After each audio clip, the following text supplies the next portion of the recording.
Olá, primeiro período de licenciatura em Teatro do Instituto Federal Fluminense, Campus Centro. Eu sou Maria Siqueira e hoje nós vamos falar do livro Pedagogia da Autonomia de Paulo Freire. Primeiro vocês precisam saber que Paulo Freire, para mim, é Deus. Ele falou um monte de coisas super simples que a gente acha até bobo, mas não consegue fazer. Basicamente é isso que acontece. Eu vou falar rapidamente de cada subcapítulo e é um pouquinho longo, mas vai valer a pena, porque Paulo Freire sempre vale a pena, gente. Capítulo 1. Ensinar não é transferir conhecimento, mas criar possibilidades para sua produção ou sua construção. Mais uma das inúmeras frases de Paulo Freire, que é super famosa, mas ninguém entendeu. A gente ainda acha que a gente tem que entregar conteúdo, entregar coisa pronta, fazer o que Paulo Freire chama de depositar o conhecimento no educando, e isso não é ensinar, na visão dele. Outro ponto importante é que não existe docência sem discência. Vocês estão familiares com essas palavras? Docência, né? Professor. É o ato de ser professor, de ensinar, tudo que tem a ver com esse universo. E discência, na mesma relação com o estudante, o aluno, o educando.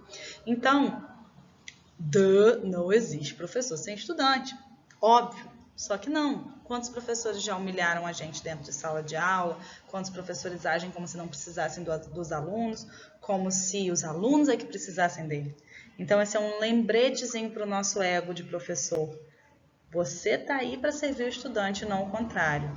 Que não modifica em nada a relação de autoridade, mas modifica uma relação causal, né? Quem é a causa, quem é o objetivo, a consequência.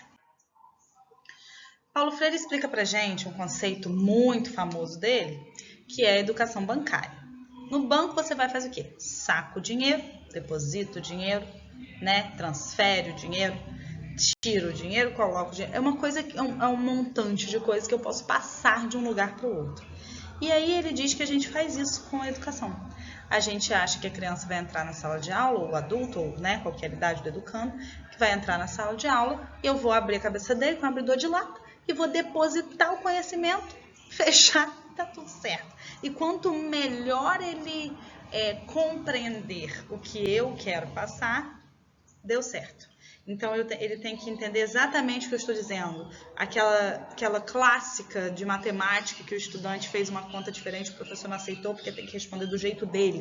Então, o objetivo não era chegar na resposta, não era desenvolver um método de cálculo. Era repetir exatamente o que o professor, né, colocou. Memorização, então transferir conhecimento pressupõe muita memorização, que segundo a taxonomia de Bloom, que é um outro teórico, né, ele diz que é o mais raso dos verbos para objetivo de aprendizagem. A aprendizagem ela pode ter vários objetivos. Objetivo é sempre verbo, tá, gente? Isso é uma dica para o resto da vida. E aí, o mais simples de todos os objetivos de uma aula, de uma atividade educativa, é a memorização. E o mais complexo é a criação. Então, aqui no meio tem vários outros verbos, como compreensão, contextualizar, compreender, contextualizar, relacionar, para chegar na criação. E a gente muitas vezes está na memorização e não sai. Os objetivos de muitos encontros ditos pedagógicos são memorizar, memorizar, memorizar, memorizar. Essa é a educação bancária. E o que essa educação bancária faz? Mata a curiosidade, mata a criatividade dos dois. Porque para mim, como educador, basta ficar aqui repetindo tudo que eu já decorei há 27 anos e ficar repetindo para sempre, o estudante vai ter que memorizar para sempre, aqui nada se constrói, nada se cria, tudo do jeito que já ficou. Ele chama isso de um falso ensinar. Pessoal, voltando aqui, sobre o item, o subcapítulo 1.1, rigorosidade metódica. Eu vou seguindo a ordem do livro e comentando. Realmente é um livro que tem que ler. Então, a gente vai aqui discutindo, e o legal na sala de aula é quando a gente consegue fazer essa discussão em tempo real, vocês trazem exemplos da vivência de vocês. Mas, enfim, vocês já sabem que eu não gosto de videoaula, já deu para entender isso, né? Primeira coisa que o Paulo Freire coloca pra gente é a rigorosidade metódica. O que é isso? Parece que é tudo muito amor, muito good vibes, mas ele lembra a gente que a gente precisa ser rigoroso, ter método, é trabalho. Não é pra gente ser a tia legal, entendeu? E, inclusive, Paulo Freire tem um livro que fala a professora sentia não. O título do livro é esse. Então, assim, não é a abordagem afetuosa que vai reduzir a implicação profissional que a gente precisa ter, né, na nossa profissão. Não é caridade. Então, o que compreende essa rigorosidade metódica? Primeiro, é uma aproximação rigorosamente metódica do objeto cognoscível. É uma frase simples, cheia de palavras difíceis. Então, o que é um objeto cognoscível? Ao invés de a gente entender que existe um conteúdo que eu tenho que transferir, eu vou entender que existe um objeto que eu quero conhecer, está passível de conhecimento. Então, ele é cognoscível. É só isso que essa palavra significa. Eu preciso me aproximar desse objeto, investigá-lo, porque Paulo Freire propõe uma pedagogia da pesquisa. Então, eu vou observar essa xícara. Como que eu vou me aproximar desse objeto? Olhei, gostei, bonito. Sabe aquelas crianças que assistem uma peça e perguntam: e aí, pessoal, o que vocês acharam da peça? Gostei, legal. Essa aproximação do objeto cognoscível, no caso aqui uma peça, que eu dei o exemplo, não é rigorosamente metódica, não tem método. Eu preciso de um método para produzir conhecimento a partir daquele objeto. Então, é criar perguntas, criar critérios, especificar o ponto de vista, que é como a gente faz uma pesquisa. Então, a partir do ângulo direito, eu percebo isso, isso, isso e isso. A partir do ângulo esquerdo, eu percebo isso, isso e isso. Que pergunta eu vou fazer para esse objeto? Será que esse objeto quebra? Que investigação eu posso fazer para saber se ele quebra? Eu vou jogá-lo no chão da altura X? Então, isso é método científico. Segunda questão, ensinar a pensar certo significa duvidar de si. Então, a gente sempre precisa estar numa posição de se questionar, porque só assim eu vou produzir esse ambiente da dúvida, que é de onde sai o conhecimento. A certeza não produz conhecimento, né? Quem acha que sabe tudo, ou sabe muito pouco, ou não sabe nada.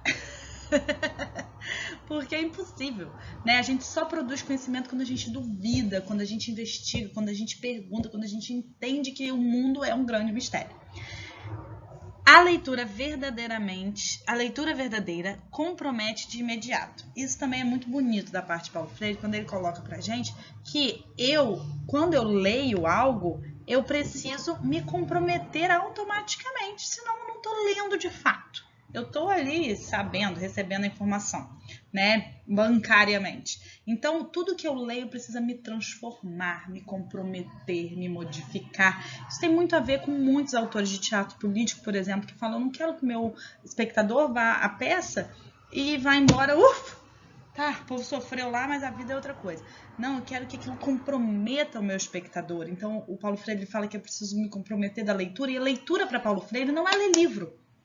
Leitura para Paulo Freire é leitura de mundo que precede a leitura escrita. Então, toda leitura que eu faço do mundo, a minha observação, ela precisa me comprometer, me atravessar. A gente vai ver outros autores que desenvolvem também essa questão. E a gente precisa, acima de todos, ter consciência da condição histórica de herança e transformação. Eu herdo algumas coisas da minha história, porque eu sou branca, porque eu sou classe média, porque eu sou campista, porque eu nasci num bairro... nem sei onde eu nasci, gente, porque eu não nasci em Campos. Enfim, eu sou essa pessoa e isso me dá uma condição histórica para atuar no mundo. Não existe neutralidade possível. Paulo Freire já estava brigando com a escola sem partido desde aquela época, gente. Por isso que eles odeiam Paulo Freire até hoje. E muitas vezes uma coisa retorna a outra, porque é um livro que tem muito sentido, mas Paulo Freire ele é um autor um pouco repetitivo. Ele sabe que ele está se repetindo, ele inclusive fala disso, mas enfim, a gente precisa. Ensinar exige pesquisa. Então eu falei um pouco antes dessa aproximação metódica do objeto cognoscível, porque ela é necessária para uma produção de conhecimento que vem da pesquisa. Então primeiro o professor precisa entender que ele é pesquisador. Gente, o professor na pista, aquele que está lá no chão da escola, raramente lê, raramente reflete, muito mais raramente ainda publica e ainda mais raramente vai em evento científico. Isso precisa mudar. Não que produzir ciência seja exclusivamente dentro da academia. A gente pode pesquisar no nosso dia a dia. Mas quando a gente troca, quando a gente vai num ambiente de produção científica, isso nos incentiva e nos alimenta. Então, assim, vamos fazer um pacto. que quando vocês estiverem na sala de aula, vocês vão seguir sendo os pesquisadores que hoje eu quero que a mosquinha da pesquisa pique vocês. Por que a gente precisa ser pesquisador? Porque nada está dado. Se a gente entende que a nossa atividade docente é um objeto cognoscível, né? Ela está passível de ser pesquisada para ser construída a cada dia e vai se modificar para sempre, não vai chegar na perfeição nunca, eu preciso ser pesquisador da minha própria prática. Como? Com rigorosidade metódica, que a gente já conversou ali no slide anterior. E ele fala da questão da curiosidade ingênua, que é o senso comum, né? Toda criança é curiosa, isso faz dela um pesquisador? Sim, faz. Mas eu preciso transformar essa curiosidade em curiosidade epistemológica, porque é essa curiosidade epistemológica que vai produzir conhecimento. A curiosidade da criança, ela produz conhecimento no nível de senso comum. Quando eu transformo essa curiosidade, incentivo que a criança construa o seu conhecimento com método, eu produzo conhecimento. Então, a gente precisa da curiosidade ingênua, porque ela já existe, ela é inata, ela nos constitui como seres pensantes, mas a gente precisa promovê-la, a curiosidade epistemológica. O 1.3 já é um ponto que parece óbvio, mas no dia a dia a gente percebe que não é real, não acontece. Ensinar exige respeito aos saberes do educando. Aquela velha história de achar que o papel da educação é preencher uma folha em branco, que é o estudante, né? O filme muito lindo, Quando Sinto Que Já Sei, fala muito sobre isso e é precioso. A gente entender que a prática comunitária, a experiência social, familiar, a vivência, enfim, tudo que nos constitui como ser humano são saberes. E isso precisa ser considerado na sala de aula, né? Relacionar isso com os conteúdos, questionar e produzir uma relação crítica com a realidade. Então, você vai partir do que o educando tem para construir, né, outras coisas que você talvez não saiba exatamente o que são. E essa falta de controle de para onde vai essa construção muitas vezes nos boicota. Ensinar exige criticidade. Então, a gente já falou um pouquinho lá da curiosidade ingênua, né, inocente, que precisa, a partir de uma abordagem rigorosamente metódica, se transformar em curiosidade epistemológica, que é a curiosidade do pesquisador. E isso vai gerar uma aproximação crítica, insatisfeita, indócil dos objetos cognoscíveis.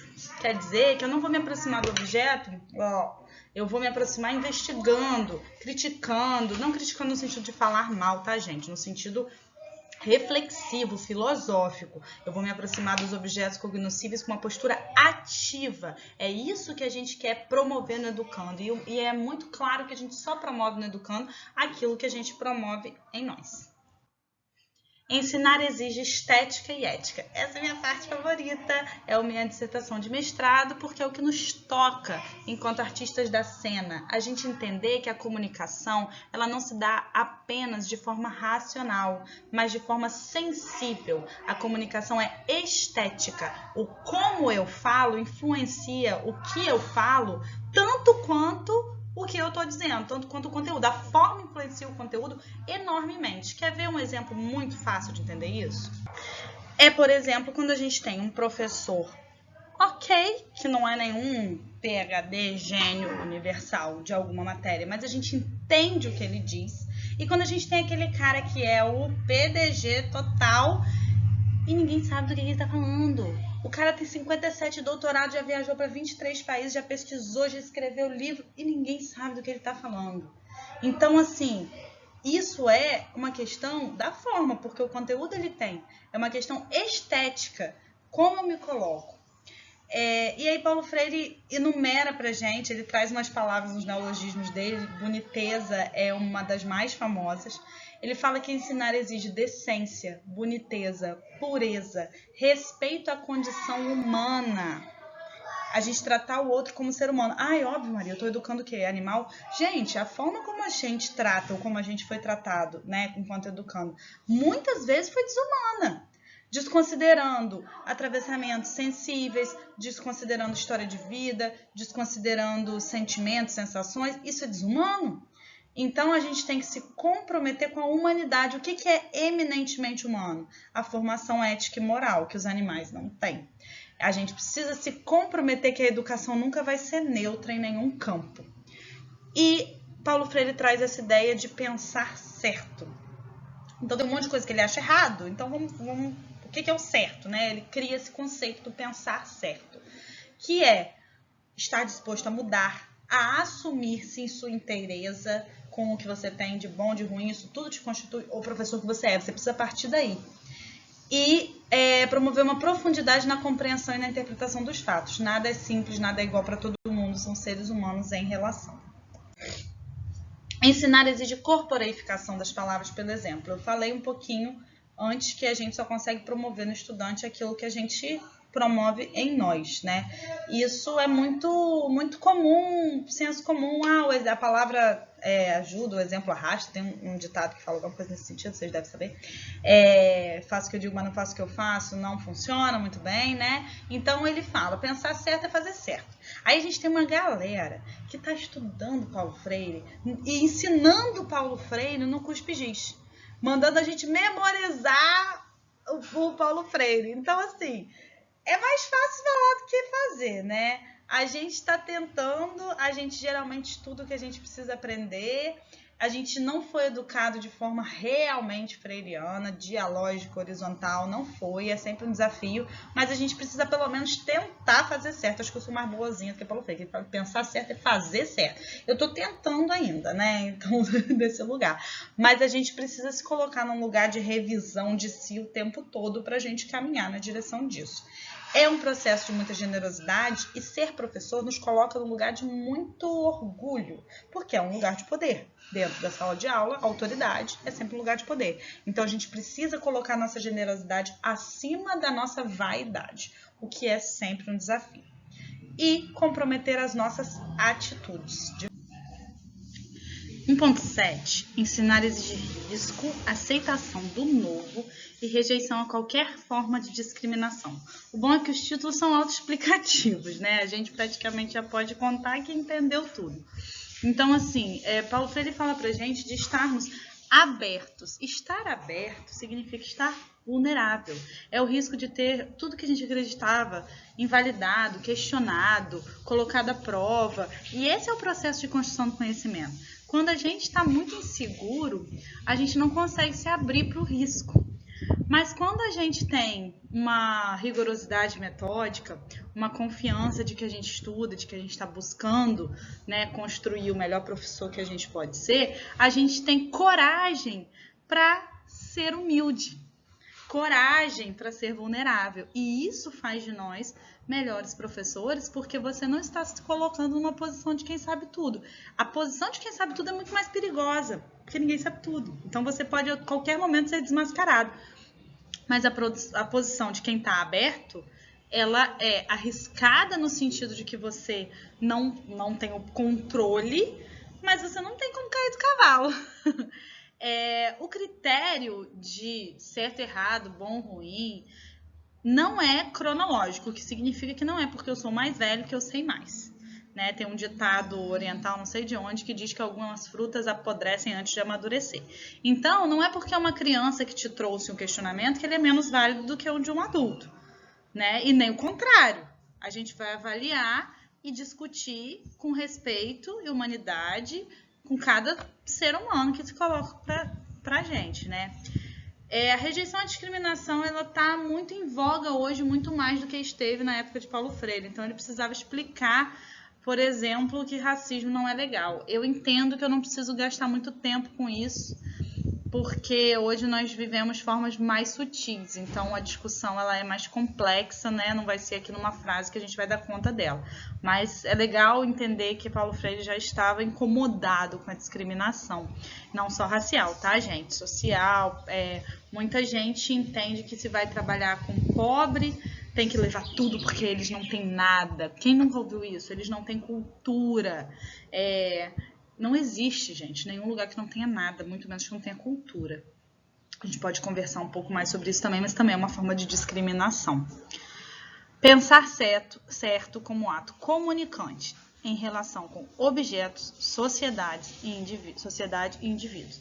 Então, quem pensa certo, quer dizer, quem se coloca dessa forma que ele está chamando de certa, com relação ao pensamento, ao conhecimento e à construção social, está sempre na relação, trocando e levando em conta todos esses aspectos do objeto cognoscível na relação com a sociedade e com os indivíduos. Nenhuma dessas coisas é menos importante. Não existe, por exemplo, a ilusão de isolar o objeto cognoscível, né? Se eu for ensinar sobre essa garrafa e o meu aluno sofreu um acidente antes de ir para a aula, a minha forma de ensinar sobre essa garrafa precisa ser atravessada pela questão individual do meu estudante. Uma coisa nunca está indissociada da outra para construir o processo ensino-aprendizagem.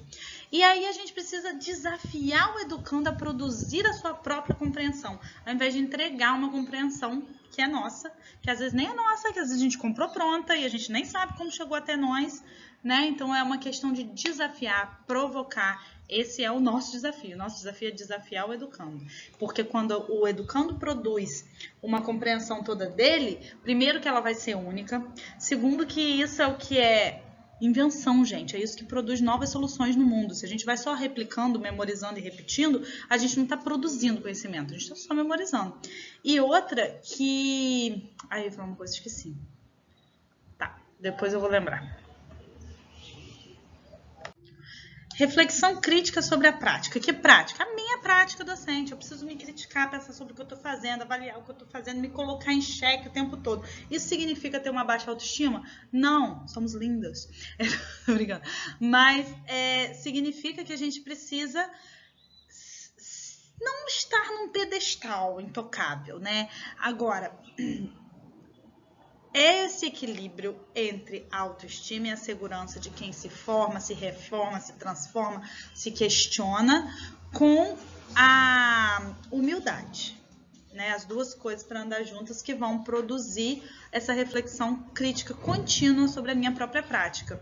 É um movimento dinâmico e dialético. Então, eu estou o tempo todo nesse movimento de fazer e pensar sobre fazer. Fazer e pensar sobre o meu fazer. Isso é a praxis. É o que Paulo Freire chama da praxis. A rigorosidade metódica, não vou retornar, que a gente já falou. E um discurso teórico concreto. O que isso significa? O que eu falo precisa ser ali, ó, um bololô só com o que eu faço. Não existe essa separação. Isso significa que a partir de cada reflexão que é apresentada, se eu estou num processo vivo de construção de conhecimento, de troca, não só com o meu alunado, mas com o mundo, com a vida, com tudo que está acontecendo, se eu estou vivo, isso significa que eu vou me mudando. E para sempre, gente. E é mais difícil, quanto mais velho a gente está, a gente ir se reformando e mudando, né? Então é um desafio manter esse espírito de reflexão e mudança de si vivo.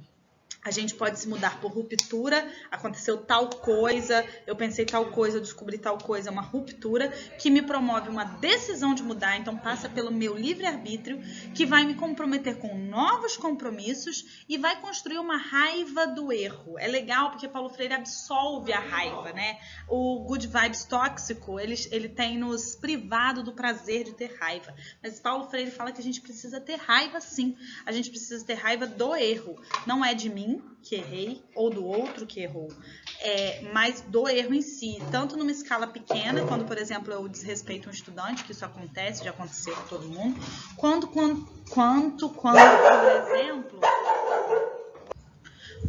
por exemplo, eu percebo as desigualdades sociais em maior nível. Eu preciso ter raiva da desigualdade social, porque ela é muito injusta e se eu não tiver indignação cabível, nada vai mudar. Se a gente de fato cultivasse a raiva justa, a gente não teria tamanha desigualdade social, milionários, bilionários e pessoas passando fome.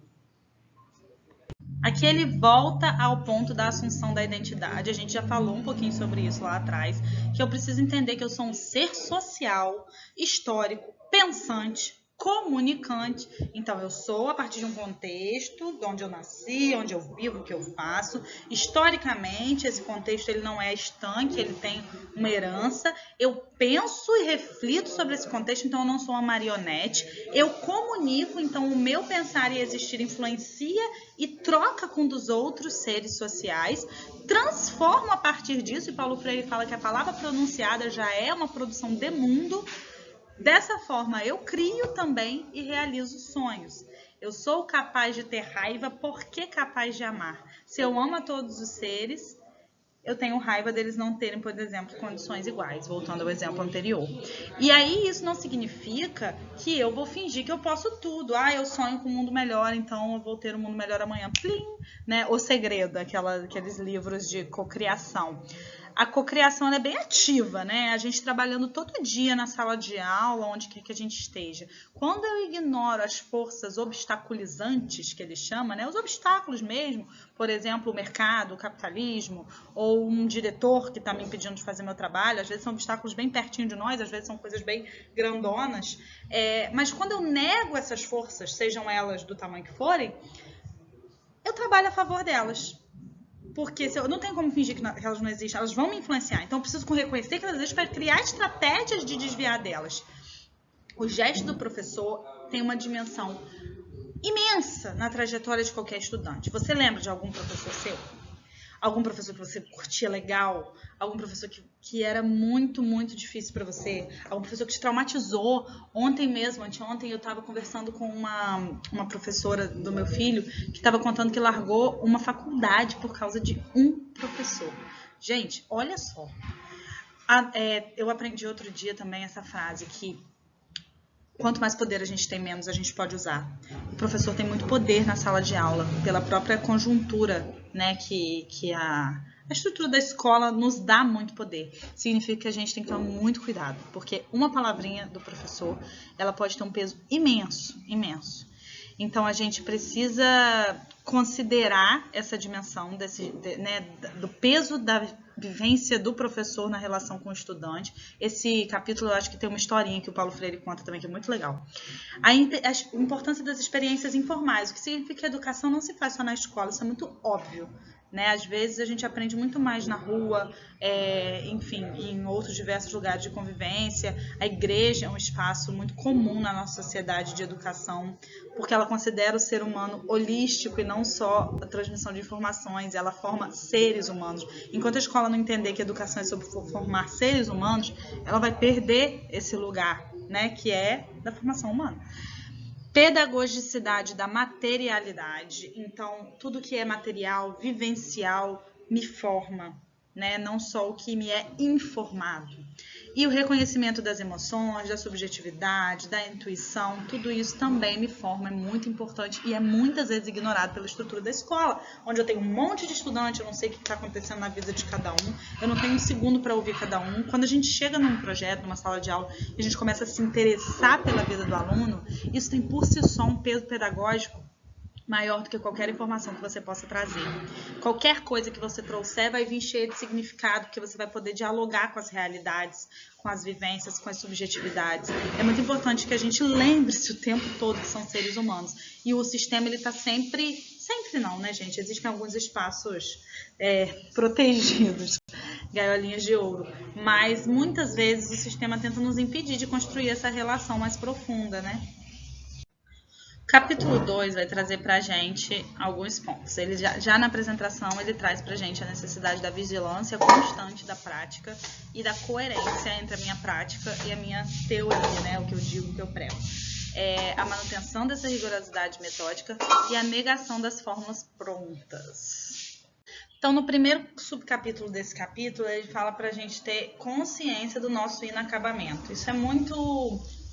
De novo, simples, mas muito importante. A gente entender que a gente não está pronto, que a gente não está acabado. Às vezes a gente, mesmo sabendo na teoria, parece que o dia a dia vai nos dando uma sensação de finalidade. Então, assim, vou fazer uma faculdade, quando eu acabar eu vou ser professor. Gente, não é uma magia, né? Inclusive, se você fizer só o que é obrigatório na faculdade, você vai ser professor de merda, né? Você vai ser um professor só porque você tem o diploma. E a gente entender que a gente está sempre inacabado e se construindo. Quanto mais acabada a pessoa pensa que ela está, pior profissional ela é e ser humano também, né? Isso é muito óbvio. Então, se eu sou inacabado, eu estou aberto à mudança. Nada deve necessariamente se repetir. Então, sempre foi assim, sempre fiz assim, há muitos anos eu faço assim. Isso não quer dizer absolutamente nada. Eu sou inacabada, eu estou em construção e tudo pode ser questionado e melhorado a cada oportunidade. O que não significa também que eu não posso repetir nada. Esse não é o critério.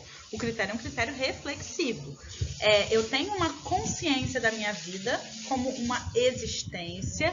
Isso me causa... É legal que ele traz essas palavras que Rubem Alves trabalha como o pedagogo do espanto. A ideia de que a vida é mistério, de que a vida me causa espanto. Então, a gente vai sempre estranhar, tentar compreender, perguntar para as coisas. Quando a gente vai anestesiando a nossa vivência, a gente vai considerando que tudo é natural, normal, óbvio, porque sempre foi assim. E aí o espanto, é o mistério que vai nos fazer sempre estarmos prontos para construir algo novo.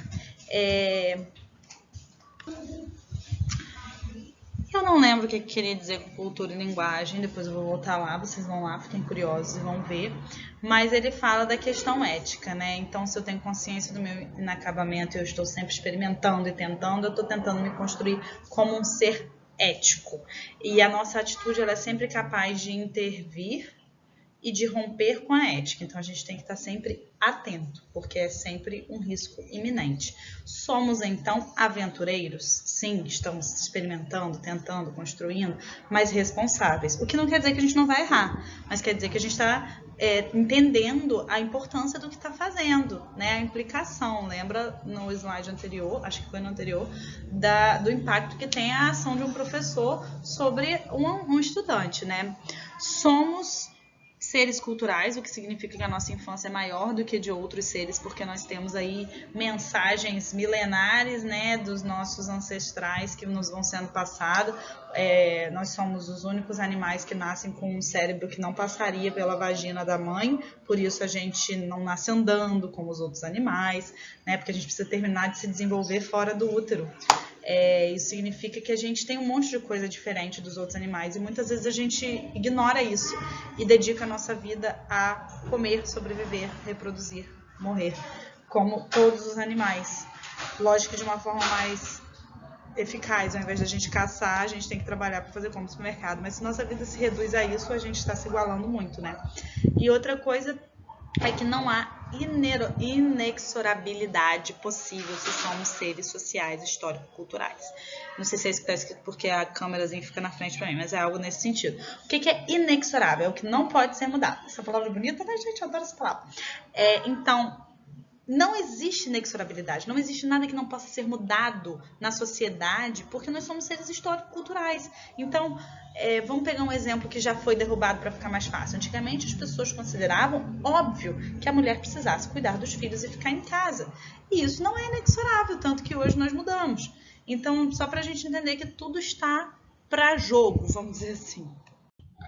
Mas, ao mesmo tempo que eu sou inacabado, eu sou condicionado. E eu preciso reconhecer os meus condicionantes para lutar contra eles. Isso não quer dizer que eu seja determinado. Então, vamos lá. Condicionado significa que toda essa herança histórica, cultural, social, familiar, genética e todas mais as heranças que a gente carrega, elas nos condicionam. Mas a gente tem livre-arbítrio, a gente é um ser consciente, reflexivo, crítico, inacabado, então a gente não está determinado. A gente tem que pegar esses condicionantes e ver o que a gente vai fazer com isso. Não dá pra gente fingir que a gente não tem esses condicionantes, mas dá pra gente pensar, né, que limão que a gente vai usar para fazer com a limonada. Nós temos escolha, então a gente pode honrar ou romper com a ética. Né? É sempre uma escolha. Então, não é possível educar sem considerar a dimensão ética, porque é interação humana, a gente vai estar sempre nesse questionamento, né, sobre a nossa ética. Nós somos objetos, sim, históricos, sociais, né, somos, mas também somos sujeitos da história. Então, a gente pega aqui essa bagagem e vamos ver para onde a gente vai ir com as nossas próprias pernas. Somos educáveis porque inacabados. E somos para sempre educáveis, né? Não é um diplominha qualquer que vai fazer você não ser mais. E é engraçado isso, porque quanto menor o grau de escolaridade de um grupo social, mais esse grupo social entende que já chegou no topo. E quanto maior o grau de escolaridade, mais as pessoas seguem estudando para sempre. Então é legal a gente ver que quanto mais alto eu estou andando, mais eu estou vendo que vai mais longe, né, o horizonte. A convivência, a troca, a pesquisa fazem com que juntos transformemos saberes em sabedoria. Não adianta nada saber um monte de coisa e ser uma pessoa cagada, gente. Vamos aqui falar português claro. Se a gente está estudando, se a gente está construindo, ainda mais se a gente está construindo arte, que é um negócio que nos atravessa, uma construção subjetiva, profunda, subjetiva e não individual, subjetiva, mas coletiva, é muito potente. E a gente vai fazer o que com esse saber? Decorar um monte de data e dados? Saber um monte de teorias? Ou a gente vai ser alguém melhor com isso? Né? Então, é isso. O propósito é transformar esse conhecimento em sabedoria. Ensinar exige respeito à autonomia do ser do educando. O nome do livro é Pedagogia da Autonomia. Esse é um conceito muito importante. O que a gente quer no fim das contas, com toda a educação que a gente está construindo? A gente quer que essas pessoas sejam autônomas. Significa que elas não dependam dos outros, mas saibam construir coletivamente. Que elas tenham condições de tomar suas próprias decisões, de criticar, de refletir individual e coletivamente, social e individualmente. Então, isso é a construção da autonomia, nosso grande norte, nosso grande horizonte. E respeitar a autonomia do ser humano e do outro indivíduo é um imperativo, ou seja, uma ordem ética. Quem dá essa ordem pra gente é a ética. E a ética, ela é natural. Tanto que Paulo Freire fala pra gente que romper com a ética transgride a nossa natureza. Significa que mesmo que ninguém te diga que você fez tá errado, na hora de você botar a cabeça no travesseiro, vai ter um apito lá dentro. Agora, se você vai fazendo errado, você vai naturalizando aquilo para seu subconsciente. E aí, meu filho, haja terapia pra você descobrir, né? Eu gosto que tem mais psicólogo aqui nessa turma também, né? Toda turma com psicólogo fica mais divertida. Mas então a gente entender que respeitar a autonomia do educando é uma necessidade básica para a gente construir uma educação de qualidade. Ah, Maria, isso é óbvio, eu respeito as pessoas. Não respeita. A gente não respeita, a gente não foi educado para respeitar, a gente desconsidera o saber do nosso educando, a gente desconsidera as vivências dele de casa, a gente desconsidera a dor da criança. A criança cai e a gente tem a cara de pau, meu Deus do céu. A gente tem a cara de pau de dizer que a criança que não doeu. Isso é antiético. Você está ferindo a autonomia da criança de compreender aquela sensação, aquele sentimento, que aquilo causa, as causas daquilo.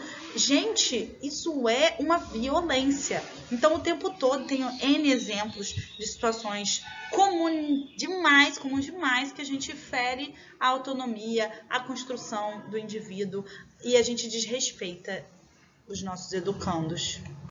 E aí vem Paulo Freire com essa, né? Exige bom senso. Tinha um professor de física, Josué Rodrigues, que ele falava que bom senso é a coisa mais bem distribuída do mundo, que todo mundo diz que tem.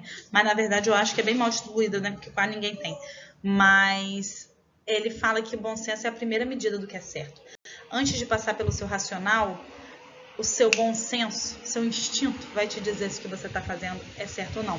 E aí depois você vai submeter a rigorosidade metódica, refletir sobre aquilo. Por isso que é importante pesquisar sobre a sua prática, né? Uma pesquisa que seja individual, você escrever, você ler sobre algo que aconteceu, procurar relatos sobre quem já fez o mesmo. Por isso também que é importante você escrever relatos, porque você vai estar colaborando com outras pessoas. Às vezes desafios de sala de aula que você fica sem saber o que fazer, mas alguma coisa está te dizendo que o que você está fazendo não é certo. Aí você pode ser aquela pessoa que fala assim, é assim mesmo, dá pra gente acertar sempre. E aí, desistiu? Então não é para acertar sempre, então vamos errar mesmo na fé, né? Pelo menos a gente tem que se questionar e tentar se construir. Ele fala que a liberdade é uma coisa, a licenciosidade é outra. Então, não significa que os meus estudantes, por serem livres, eles vão ser licenciosos, eles vão pirar. Nem eu. Né? A liberdade ela tem o limite do respeito, ela tem um limite que respeita a autoridade, que é diferente do autoritarismo, porque a autoridade ela é um poder construído. convencionado por aquele grupo, legitimado pelos saberes, pela estrutura de funcionamento daquele grupo. Então, se você quer ter autoridade perante um grupo, por exemplo, se você é professor, é importante para a relação ensino-aprendizagem que você tenha autoridade. Como que você vai construir essa autoridade? Impondo, humilhando, chantageando com nota? Não! Ah, Maria, você nunca fez isso? Já! Mas não é isso que a gente quer, a gente se questiona e a gente tenta construir de outro jeito. Então, como que a gente vai construir? A partir da rigorosidade metódica da minha formação. Eu vou ser estudiosa, vou ser competente a ponto deles perceberem que eles precisam de mim para construir aquele conhecimento. Tentando produzir ali as necessidades de descoberta do conhecimento. Tentando fazer com que aquilo faça sentido para o meu educando. E aí eu vou conquistar uma autoridade de fato.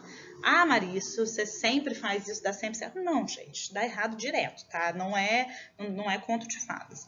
Mas a responsabilidade é sempre muito grande, por isso a gente precisa sempre tentar se questionar, mudar de estratégia, conversar com a turma, respeitar aquele grupo como seres humanos que pensam, que escolhem, que sentem, que vivem, enfim, de tudo. E aí ele fala da luta em defesa do direito dos educadores, né? Porque muitos educadores têm uma crise existencial. Ah, eu amo ser professor, então eu não vou brigar por salário.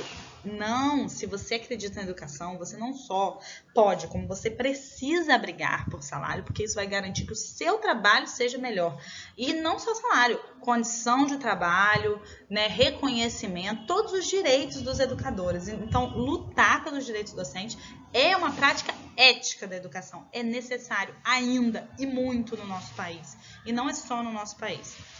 Porque a gente tem mania de achar que o nosso país é pior do que todos, né? Às vezes a gente é pior, mas às vezes a gente é melhor também. Só é possível respeitar a dignidade do meu educando se eu me vejo digno. Se eu sou um professor diuturnamente humilhado pelas condições de trabalho, pelo salário, pela fome, às vezes, pela escassez, por não ter condição de ter uma vida digna, isso me impede de respeitar o outro, porque eu perco o meu respeito. Então, é preciso lutar, sim. Ensinar exige apreensão da realidade. Eu não estou adestrando ninguém, porque eu não estou dando fórmulas prontas. Eu estou discutindo o mundo com os meus estudantes, perguntando coisas ao mundo. Então, eu preciso lidar com a realidade que está ao meu redor. Eu preciso identificar diferenças. Para cumprir o meu papel, eu preciso saber qual é o papel de cada um, entender o meu papel. A gente é uma pecinha nesse quebra-cabeça. Não só da construção ensino-aprendizagem, mas, por exemplo, da instituição escolar, do grupo comunitário onde eu me encontro. A gente entender esses papéis para assumir a posição que nos cabe, porque eu sei que não existe neutralidade. Então, eu vou ter ali uma posição a partir de todos os comprometimentos que me atravessam, para que eu possa cobrar e encorajar os alunos a assumir a sua posição. Agora, um exemplo bem prático, isso parece muito abstrato. O professor que reclama que o aluno chega atrasado é sempre o professor que chega atrasado. O professor que reclama que o aluno não lê é sempre o professor que não estuda, que não corrige o trabalho do aluno, que não dá o devido valor que ele escreve. Então, gente, eu preciso lidar com a realidade, com o meu papel, me colocar no meu papel com dignidade para que eu possa construir uma relação de respeito, de ética com o meu estudante e com todas as outras instâncias que atravessam a nossa relação. E Paulo Freire é muito fofo, né? Ensinar exige esperança e alegria. Nada faz alguém aprender menos do que uma atmosfera carregada de uma sala de aula pesada, onde você se sente chantageado, cobrado, humilhado, acuado. Quem nunca se sentiu assim numa sala de aula? Com medo de fazer uma pergunta, né? Então, fazer com que seja divertido, e é legal porque Brecht ele já falava que teatro tem que ser político, a pessoa tem que sair dali querendo mudar o mundo, mas tem que ser divertido sim, e Brecht tinha ótimas tiradas cômicas, por exemplo. É importante demais que a gente faça o educando se sentir à vontade no ambiente, que ele só é possível construir conhecimento quando a gente está à vontade, quando a gente está trocando de fato. E a esperança, ela é coerente, eu não consigo ler isso daqui, mas se a gente acredita que a gente é inacabado, cultural, seres históricos, sujeitos da história, a gente acredita que a gente pode fazer alguma coisa. E isso promove a esperança, né, da construção melhor. A partir do momento que a gente parte desse inacabamento e dessa nossa posição de sujeito e não objeto, a gente precisa ter esperança, porque senão não adianta nada ser sujeito se a gente acha que nada vai mudar. Esperar Nunca. Paulo Freire nos ensina a esperançar, que é esperar trabalhando para que as coisas aconteçam. E aí, continuando nesse movimento, ele fala de que ensinar exige a convicção de que a mudança é possível, senão não tem porquê, gente. Se é para adestrar as pessoas, é melhor a gente virar adestrador de cachorro, né? Ensinar os cachorros a mijar aqui e ali, que é o que muitas vezes a escola faz, né? Ensina o aluno a apertar um parafuso aqui e ali. Então, eu preciso entender que o futuro ele é um problema a ser resolvido. Ele não é uma inexorabilidade, ele não está dado e não mutável, né? Inexorável, inevitável, nada disso. O futuro é um problema, eu vou resolvê-lo. Vou construí-lo. Eu preciso constatar, então eu preciso de aprender a realidade, compreender sensivelmente, se pressupõe muita escuta, escuta mais. Isso é uma ação, escutar, receber é uma ação muito importante no nosso trabalho. E só assim você vai conseguir intervir. E vai intervir de forma natural e eficiente. As posturas rebeldes precisam se promover a revolucionárias. É como se fosse um upgrade. O rebelde ele só destrói, né? A revolucionária ela desestabiliza para construir. E aí a gente precisa desafiar os grupos para que eles percebam a violência e a injustiça, que não é destino e nem Deus. Então, quando a gente chega num grupo, por exemplo, de estudantes, no meu projeto de extensão a gente trabalhou numa escola municipal da Penha, e aí, com o tempo, a gente perguntou o que mais incomodava as crianças, pra gente fazer improvisações, e eles falaram que incomodava, por exemplo, não ter bebedouro. E a gente falou, e aí? O que a gente pode fazer? Ah, não, é assim mesmo, tio. Tem jeito não. E aí elas não estavam vendo o futuro como um problema, né? A gente fez a cena sobre isso na apresentação, foi muito legal. Elas criaram uma cadeia de cobrança até a Secretaria de Educação, enfim, para mostrar o quanto isso é um problema que pode ser resolvido. Não é um dado, não é da natureza não ter bebedouro numa escola, né? Assim como não é da natureza e nem é um desígnio divino pessoas passarem fome. Isso é uma consequência da estrutura socioeconômica da nossa sociedade. Isso precisa ser compreendido sempre. Não posso me converter à ingenuidade, nem desrespeitar ou desconhecer a leitura de mundo do grupo. Então, eu não vou impor a minha visão, mas também não vou ignorar que eu tenho meus conhecimentos. Eu vou trocar de igual para igual porque somos iguais e não porque eu estou fingindo que somos iguais. Porque eu preciso crer profundamente que eu sou igual ao meu educando. Senão não existe respeito possível. E tem muito professor que finge que acha que é igual, mas na verdade está menosprezando ali os saberes do educando no fundo, no fundo. Então, eu não estou falando para o professor ignorar tudo que ele estudou. Cada um tem o seu lugar nesse quebra-cabeça, a gente precisa entender essa construção, né? Cada um tem seu lugar na roda, mas eu não vou desrespeitar nem desconsiderar a leitura de mundo que aquele grupo tem. E aí eu tiro de mim uma culpa que não é minha e trago para mim a responsabilidade que me cabe. Programados para aprender e impossibilitados de viver sem a referência de um amanhã. Onde quer que haja mulheres e homens, há sempre o que fazer, há sempre o que ensinar, há sempre o que aprender. Tem uma vírgula a mais ali. Voltamos para a curiosidade, nunca saímos dela, né? Mas aí a gente volta para essa promoção de curiosidade também do educando. Quando eu inibo a curiosidade do educando, eu inibo a minha curiosidade também. A sala de aula deixa de ser um espaço de descoberta e reflexão, passa a ser um espaço de transmissão. Não aprendo nem ensino se não há curiosidade. Então eu preciso estimular a pergunta, estimular a reflexão crítica, ao invés de estimular a aceitação do que o mestre fala. Muitas vezes os estudantes me entregam trabalhos e falam assim, Maria, vê se você gosta assim. Eu falo, gente, mas por que eu preciso gostar? A gente tem uma cultura de agradar o professor. Gente, pelo amor de Deus, faz isso não preciso gostar de nada. Eu preciso entender as coisas, descobrir, pesquisar, e às vezes vocês vão criar meios de fazer muito mais interessantes e os seus alunos mais interessantes ainda. Então, isso não nega momentos de exposição, como esse que eu estou fazendo aqui para vocês, que eu odeio, porque vocês não estão podendo me interromper e a gente conversar e contar causas. Mas eles são bem-vindos também, que são momentos que eu vou chegar e oferecer o que eu tenho, né? O professor vai oferecer o que ele tem. Mas isso precisa estar imerso na possibilidade de diálogo, na abertura. Se o estudante não se sente convidado ao diálogo na sala, é impossível o estímulo da curiosidade. E a gente tem muita coisa agarrada, gente, que a gente não tem onde falar. A nossa sociedade, se você parar para escutar qualquer pessoa com o mínimo de atenção, você não precisa fazer mais nada por ela, isso já é muito. Então, muitas vezes, a gente tem que dar conta dessa demanda reprimida de escuta também na sala de aula, em prol de construir esse ambiente de liberdade. Se a gente não constrói primeiro um ambiente de escuta, a gente não consegue arejar o ambiente da aula. A autoridade e a liberdade são as bases. Olha só, tem gente que acha que são coisas contraditórias, mas a gente já conversou lá atrás que é uma autoridade construída, reconhecida pelo grupo, uma autoridade com sentido. E ela vai promover liberdade, porque cada um vai ter a sua autoridade no seu lugar. O estudante tem autoridade de estudante, por isso ele respeita a posição do professor, e o professor tem autoridade de professor, e por isso ele respeita a posição do estudante. E essa vai ser a base da nossa relação, porque a partir do momento que cada um tem autoridade na posição que está, é possível sermos livres dentro dessas posições. A minha experiência de aluno, isso é outra coisa, ponto final, é que eu vou emendando. A minha experiência de aluno me forma como professor, isso é muito perigoso, porque a gente traz muitas coisas aqui na nossa mochilinha. E a gente precisa decidir quais dessas coisas a gente vai continuar carregando como professor e quais vão servir para nos mostrar como não fazer.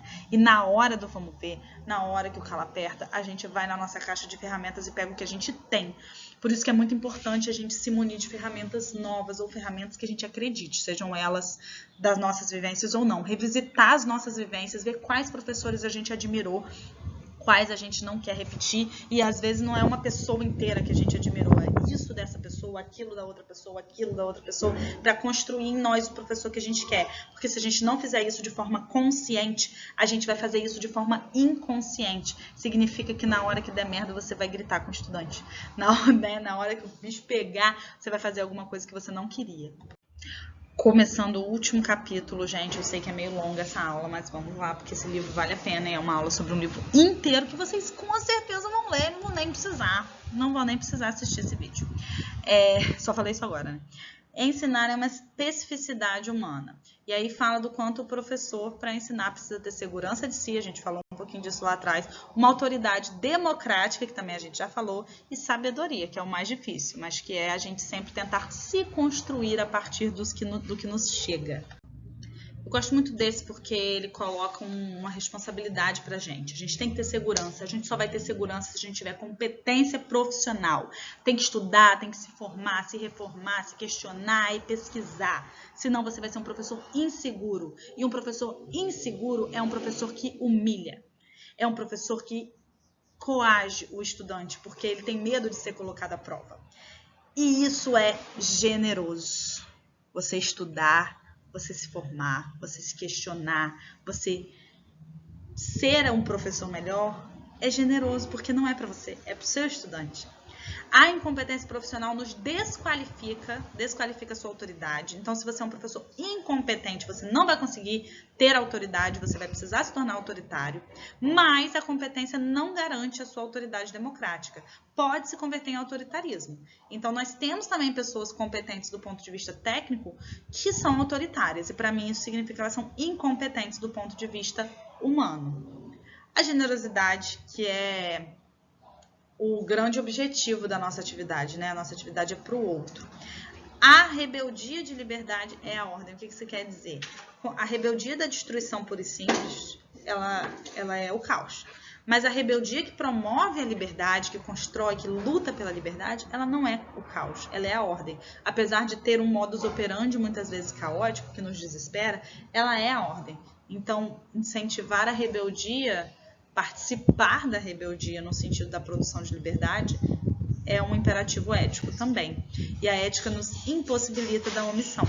Se você fica omisso, se você fica isento, você está rompendo com a ética. E certamente é isso que dá aquele... Sabe aquele comichão quando você vê uma coisa acontecendo e você fala assim, meu Deus, eu tenho que fazer alguma coisa, eu tenho que falar alguma coisa, eu tenho que me posicionar. Isso é um imperativo ético.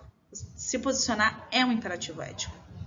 A liberdade pressupõe o risco, porque você não sabe onde vai dar, você está por sua conta, e o comprometimento. Se você atira para todos os lados, faz qualquer loucura, você não está comprometido, você também não é livre. Já dizia Renato Russo, né? Compromisso é liberdade. Aqui também mais um pedacinho que eu não consigo ler, mas o fundamental no trabalho do conteúdo é gerar o comprometimento, a assunção da realidade, é isso? E a liberdade que se assume. Já falamos um pouquinho dessas coisas também. E ensinar exige comprometimento. Não é possível exercer o magistério como se nada nos passasse. Se a gente está indo para a escola e voltando igual todos os dias, cumprindo a nossa tarefa como quem carimba papéis, a gente está fazendo alguma coisa muito errada. É uma troca com seres humanos e a gente precisa se afetar. É o contrário do que eles dizem, né? Ah, não, você não pode se afetar, senão você vai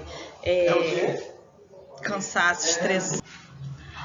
Muitas vezes a gente escuta, você não pode se envolver, porque senão o quê? Senão você vai chorar, senão você vai sorrir, senão você vai se emocionar, senão você vai se atravessar, se comprometer emocionalmente. Isso é errado?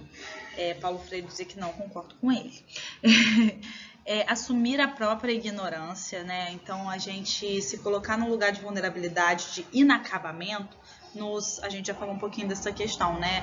Nos potencializa, porque é impossível sustentar essa posição de quem tem todo o saber. Então é preciso que a gente assuma a nossa própria ignorância para que a gente consiga superá-la a cada dia. O professor, tem uma história muito engraçada que uma vez os alunos lá da Unirio estavam pleiteando que eles pudessem escolher a prática de montagem, que é tipo uma montagem de uma peça mesmo, né? Os alunos diretores é que dirigem, e os alunos de outros cursos queriam também poder escolher temas, estruturas de montagem e escolher um professor para orientar. E alguns professores estavam inseguros, porque aí se vocês escolherem algo que eu não domine, como por exemplo, quando aqui no curso também os estudantes escolhem às vezes temas de TCC que a gente não domina. E se ninguém dominar, a gente vai ter que estudar e aprender junto, né? É isso, ninguém sabe de tudo, a gente vai assumir essa ignorância. O que não significa também, eu não sei disso, não preciso fazer nada. Não, é assumir a própria ignorância para construir o conhecimento. E a professora que deu essa resposta foi a professora, assim, mais incrível que tudo sabia, famosérrima Ângela Materno. E, assim, a gente descobriu naquele dia porque que ela era a que mais sabia, né? Porque é a que assumia a própria ignorância e se prestava a pesquisar e a construir novos saberes. Enfim, um cauzinho aí para animar. O professor não passa despercebido pelos estudantes. Tudo faz parte do processo pedagógico. Tudo, gente. Bom dia que você dá na fila do lanche faz parte do processo pedagógico e vai mudar a forma como esse aluno vai estabelecer uma relação de aprendizagem com você. Então, a gente tem que estar atento às entrelinhas dessa relação professor-aluno, a todas as trocas possíveis, inclusive redes sociais, foto de WhatsApp. Tudo. Não estou falando que a gente precisa parecer uma pessoa perfeita. A gente só precisa assumir a nossa humanidade e não criar um personagem insustentável perante os alunos, né? Entender como que a gente vai lidar com esse personagem profissional. Cuidado com o apelo à neutralidade. É impossível ser neutro, de novo, nós voltamos a esse ponto.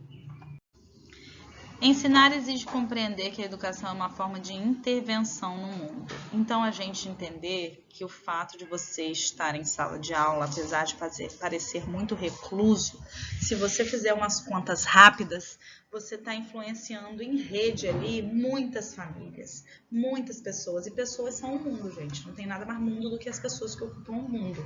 Então, a gente entender que não existe fatalismo, não existe a opção de você ser um professor e não fazer a diferença. O fato de você não querer fazer a diferença provavelmente vai significar que você está fazendo uma diferença negativa. É um compromisso ético intervir no mundo com a ira de quem se opõe às desigualdades em nome das humanidades. Brigar contra as desigualdades é um imperativo ético. Um treino técnico alienante, ou seja, memorização, treinamento, apertador de parafuso, fazedor de conta sem reflexão, não é educação, é treino técnico. Ser professor é escolher, romper, decidir. Quem acha que não está se decidindo, se posicionando nem nada, está trabalhando em favor da ordem vigente, que é sempre a ordem dos poderosos. Está trabalhando em favor de quem manda. Podemos debater mais isso, me parece muito claro, mas não sei se é claro para vocês. Então, a gente não pode reduzir a nossa atividade apenas ao ensino de conteúdos. A Viviane Mosé diz num vídeo que tem até no YouTube da abertura do programa Leia Brasil, um discurso dela lindíssimo. Esse era um programa da Petrobras que acabou. Ela fala que todas as disciplinas são desculpas para a gente construir seres humanos. E muitas vezes a gente perde oportunidades de incentivar e de tratar da construção humana em nome dos conteúdos, como se a humanidade tivesse que servir à memorização de conteúdos, quando na verdade é o contrário. Esses conteúdos existem, foram descobertos para que nós fôssemos mais humanos. Quando a gente negligencia a formação humana em nome dos conteúdos, a gente está sendo completamente contraditório. O aluno precisa perceber o meu esforço na busca pela coerência. Não, eu não sou completamente coerente. Faço coisas incoerentes, sou hipócrita, mas o aluno precisa perceber que eu me esforço para ser o mais coerente, o mais digno, o mais justo possível. É sempre esse esforço que precisa ser compreendido, que vai inspirá-lo a se esforçar para ser mais humano também. Então não é não errar, é saber pedir desculpa, sabe? Assim, de um jeito bem simplesinho de dizer. Voltando aqui para a relação entre a liberdade e a autoridade, que a gente já decidiu que não são coisas opostas, espero que até aqui vocês estejam concordando. E já falamos também um pouco que a licenciosidade é a liberdade mal utilizada, né? E aí a gente entende que para construir autonomia, eu preciso aprender a tomar decisões, porque só é autônomo quem sabe decidir por si. E eu só aprendo a tomar decisões decidindo. Isso significa que eu vou ter que quebrar a cara algumas vezes, sim. E não significa que o professor vai ter que ficar parado olhando o estudante decidir por coisas que ele sabe que são piores. O professor, ele tem um imperativo ético de se colocar e colocar o seu saber à disposição do estudante, mas sem ferir a autonomia e a liberdade do estudante, porque às vezes tem que quebrar a cara, gente. Às vezes a gente vai ter que esperar o aluno fazer o que a gente sabe que é pior para falar eu avisei. E às vezes quem vai quebrar a cara é a gente, porque a gente vai esperar o aluno fazer alguma coisa que é pior, ele vai dar uma solução que a gente nunca pensou e vai ser incrível, e quem vai aprender é a gente. Então por isso que a gente também precisa ter humildade, generosidade, entender que mesmo quando a gente sabe um jeito de fazer, a gente é inacabado. A gente não tem que se omitir, mas a gente tem que respeitar a liberdade do indivíduo, né? O que eu acabei de falar. E a gente também tem que entender que a liberdade, ela não é uma liberdade só de propor, é uma liberdade também de colher, né? Quem planta colhe, de assumir as consequências dos nossos atos. E proteger o estudante ou o educando das consequências é uma forma de ferir a liberdade dele, porque ele não vai construir autonomia se ele for protegido também das consequências. Isso é muito comum nos ambientes, por exemplo, de alto nível socioeconômico, né? É muita liberdade, mas a consequência não chega. Então, entender que essa construção de autonomia, ela é uma construção de autonomia responsável.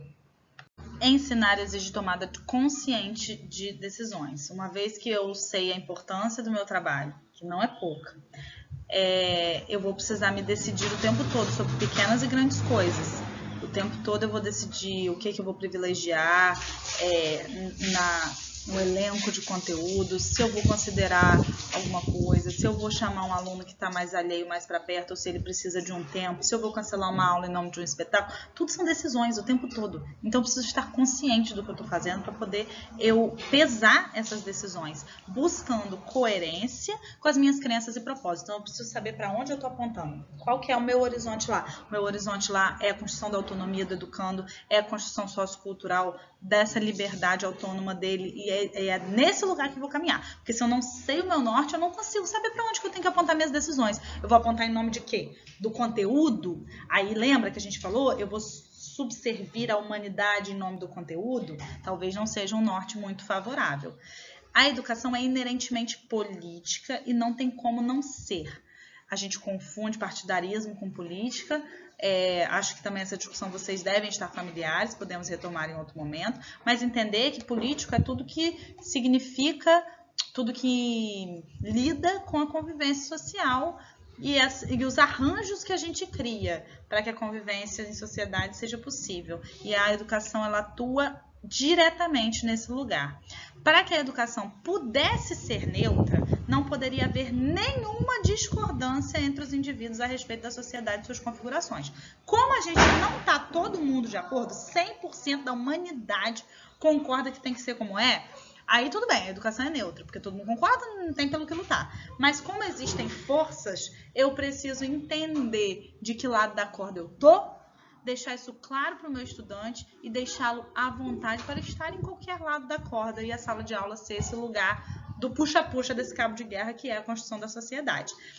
Temos que aceitar que a educação não pode tudo, a gente gostaria, mas ela não pode. Mas também ela não é que ela não possa nada, porque os dominadores, eles agem como se a educação não pudesse nada. Mas a gente pode, porque todo dia na sala de aula a gente muda o mundo. E é por esse lugar que a gente vai trabalhando, dentro da potência real do que a gente faz.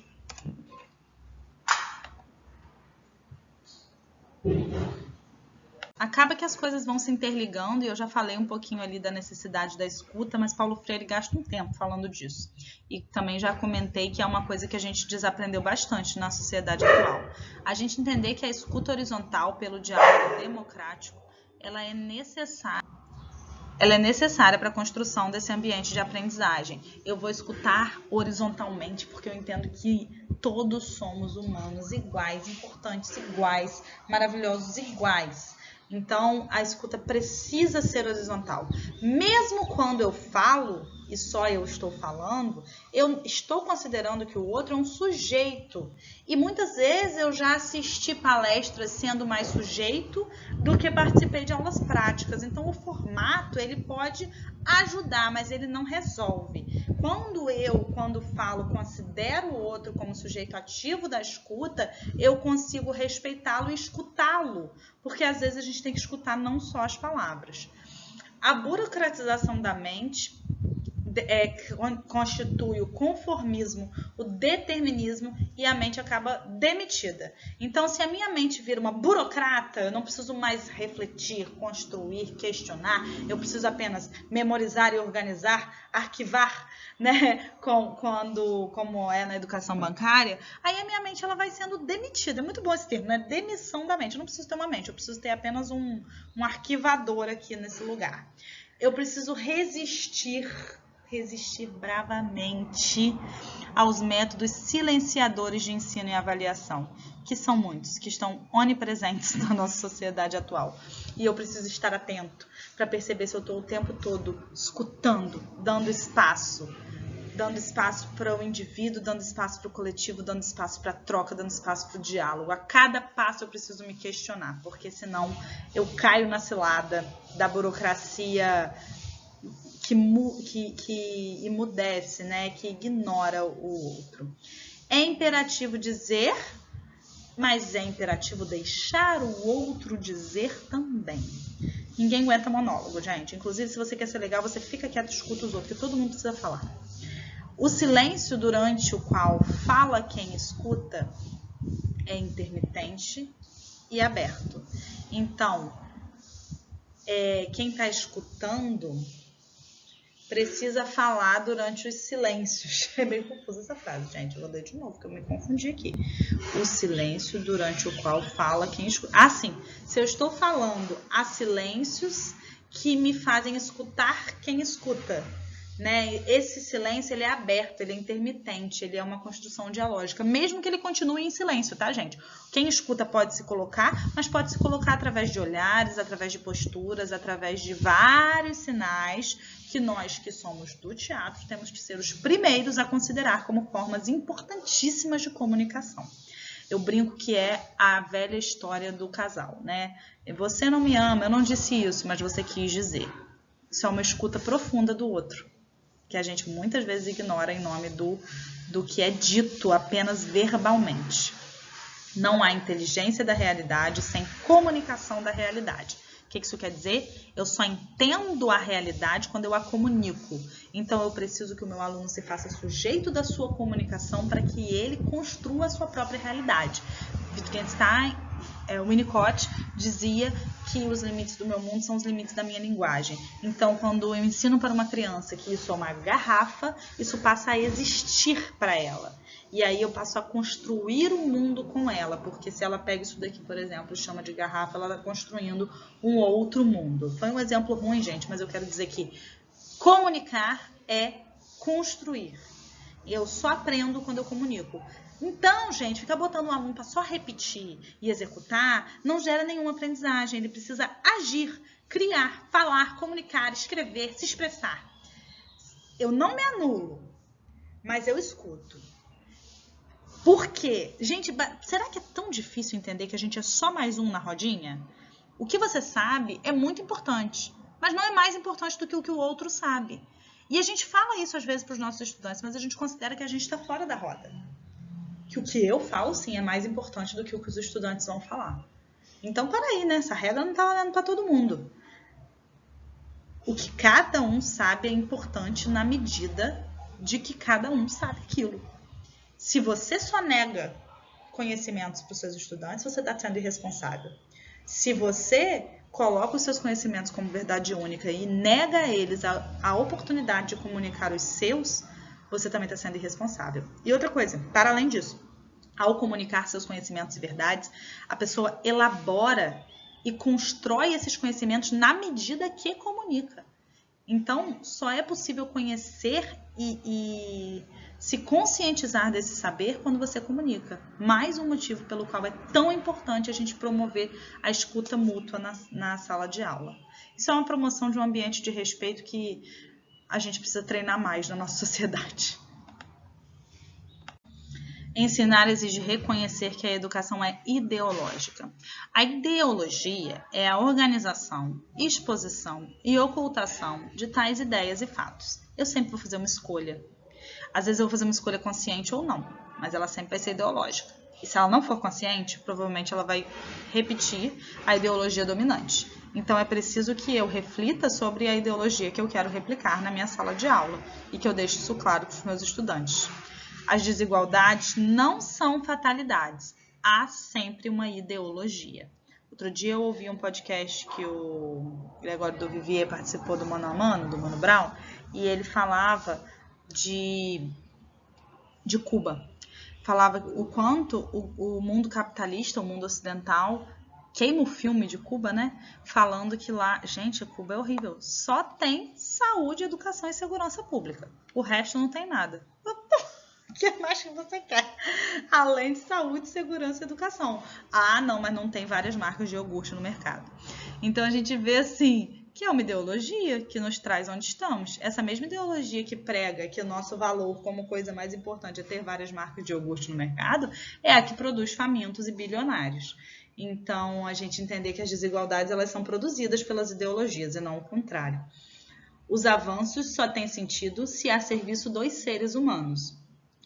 E de todos, né? Não de uns e não outros. O caminho autoritário é uma contravenção à natureza humana. Quando eu sou autoritário, eu me firo como ser humano. E aí é o que a gente falou do bom senso, né? E daquele clique automático na nossa cabeça. Eu preciso dialogar com outras visões de mundo, buscar coerência na minha construção. Não consigo ler o final ali, porque a telinha tá na frente. Mas eu vou tirar para vocês. Então, se eu preciso escutar, eu preciso estar disponível para o diálogo, né? É algo bem encadeado com o anterior. Eu preciso ter disponibilidade à realidade e dialogar com a realidade, não só com a minha. Eu construo a minha segurança a partir da minha formação técnica e do meu comprometimento humano, mas eu estou sempre em risco, porque sou inacabado. A minha segurança é sobre o que eu sei, que bom, mas também sobre o que eu não sei. Isso também me dá segurança, porque eu não vou tentar falsear saberes. Eu preciso estar aberto respeitosamente ao outro, à realidade do outro, ao universo do outro, ao contexto do outro e à leitura de mundo do outro, que é algo lindíssimo que Paulo Freire traz pra gente, o conceito de leitura de mundo.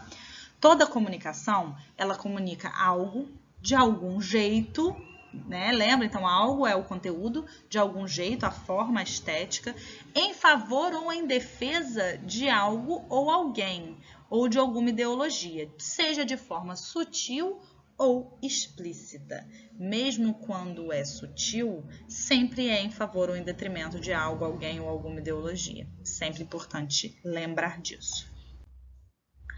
Ensinar exige querer bem aos educandos. Meu Deus, eu tenho que amar todos os estudantes? Na condição de estudante, sim. Não na condição de amigos, não na condição de amores, não na condição de outras coisas, mas como estudantes. Eu o quero bem porque é um estudante. Então, isso o coloca numa posição de afeto. A afetividade não pode me assustar, ter medo. Eu preciso estar disposto a ter alegria de viver, uma alegria honesta, tá com um A mais ali, o que significa que eu não sou mimimi, não quer dizer isso, é uma alegria honesta, em diálogo com a realidade, não é um good vibe tóxico, você já viu que eu tenho ranço disso, né? A rigorosidade metódica, ela me promove alegria e esperança, não me torna amargo. E ela se alimenta da alegria e da esperança da própria experiência pedagógica. Eu sempre brinco que eu sou um pouco chupa-cabra, que quando eu não estou bem, eu vou dar aula e saio bem. Porque a troca, ela tem esse poder de nos alimentar. Isso não exclui a luta, e a luta pressupõe a consciência dos direitos desrespeitados, dos absurdos, das desigualdades, e a raiva justa que ele nos coloca, não é excluída, e não exclui a formação e a capacidade técnica de forma alguma, muito pelo contrário. Eu só consigo ser leve se eu sou seguro, se eu tenho consciência de mim, e por isso consigo promover um ambiente leve, alegre e justo. Último slide chegando, só para dizer que a gente trabalha com gente. Então, estejamos atentos. Sinto muito pelo tamanho desse vídeo, espero que faça sentido para vocês. Beijinhos.